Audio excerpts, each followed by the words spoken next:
Olá pessoal, tudo bom? Espero que todos estejam bem. Falar hoje sobre um tema muito importante, né? O Setembro Amarelo tá aí, que é o mês que é dedicado à prevenção e o combate ao suicídio. E infelizmente a gente vem notando nos últimos anos que o número de suicídios, eles infelizmente tem aumentado bastante, né? Principalmente na população mais jovem. E isso acende um sinal de alerta.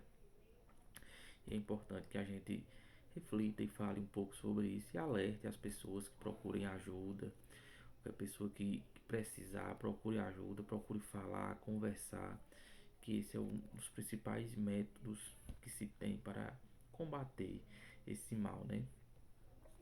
Diante disso, eu falar de duas obras muito importantes que eu considero muito importante.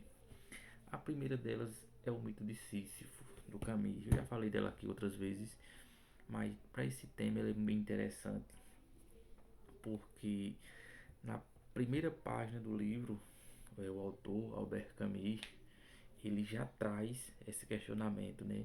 Quando ele diz na primeira página que o suicídio é a pergunta fundamental da filosofia, a pergunta filosófica que realmente importa é o suicídio, porque você considerar e julgar se a vida vale ou não a pena ser vivida é responder à pergunta fundamental da filosofia. As demais perguntas elas são secundárias, porque você tem que responder primeiro: minha vida vale a pena?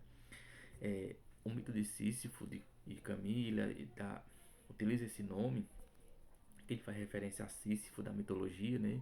Sísifo foi condenado a empurrar uma pedra até o alto de uma montanha e aquela pedra voltava a cair e aí ele ficou fazendo esse trabalho até o fim dos tempos. E Camus usou essa analogia para dizer que não tem coisa pior do que o trabalho sem fim, sem sentido. E ele usou essa analogia exatamente para dizer que muitas vezes, quando a gente se depara com essa falta de sentido da vida, é que a gente às vezes busca por um fim. E Camus vai tratar na sua obra do existencialismo, do absurdo, né? Ele é o autor do absurdo. Mas Camus, no final da sua obra, ele nos dá uma esperança. Ele diz: é preciso imaginar Sísifo feliz. Ou seja, ele nos diz que é preciso que a gente encontre sentido e significado naquilo que nós fazemos. É a base de tudo, para que a gente não entre em desespero. Outra obra que eu recomendo a leitura é O Demônio do Meio-Dia, do Solomon, do Andrew Solomon. É um livro um pouco denso, a leitura dele, mas é uma experiência muito rica para entender a depressão, né? É O Demônio do Meio-Dia, uma anatomia da depressão. É um livro ótimo, um livro que o próprio autor ele teve depressão. E nesse livro ele conta a sua história, conta como ele conseguiu se livrar desse demônio do meio-dia que ele chama.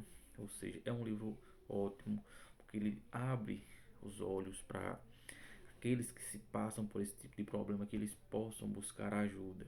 E infelizmente nós vivemos a era em que as pessoas estão adoecendo de uma forma muito rápida. Não é incomum que a gente veja no noticiário, nas redes, né, de famosos, pessoas que têm poder aquisitivo e se descobrem portadoras de depressão. E aí a grande questão que fica é: mas essa pessoa tem tudo, tem dinheiro, tem fama, tudo que a pessoa deseja, mas aí vem a grande questão: essas coisas não é tudo. Ter fama, ter dinheiro, não é tudo. O vazio existencial que essas pessoas carregam é muito maior. E nós vivemos essa era do consumismo, essa era do consumismo desvairado, que não importa o que você tem, nunca é suficiente. E é isso que acontece. Às vezes a pessoa chega ao ápice da carreira, onde elas têm muito poder aquisitivo, tem fama, tem sucesso, mas aquilo não é suficiente. Mas ela já chegou no limite do humano, do fisicamente humano, e elas se veem depressivas. Então é importante a gente olhar para nós mesmos como seres humanos falhos, com nossas limitações, e nos aceitarmos como nós somos, com nossos defeitos e qualidades.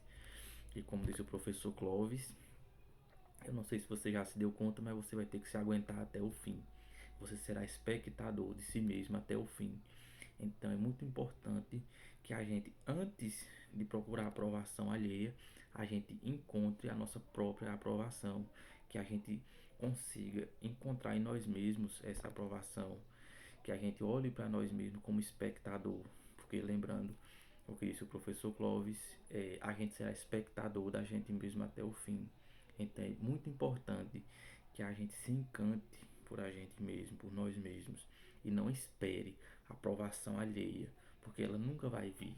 E geralmente quando ela vem, ela é muito passageira, e quando ela passa, as pessoas entram em depressão porque chega um momento que não é capaz de suprir as necessidades. Então, é importante a gente fazer essa autoanálise e nos descobrir como pessoas falhas que nós somos e tentar encontrar sentido nas pequenas coisas e em nós mesmos, sem esperar a aprovação alheia.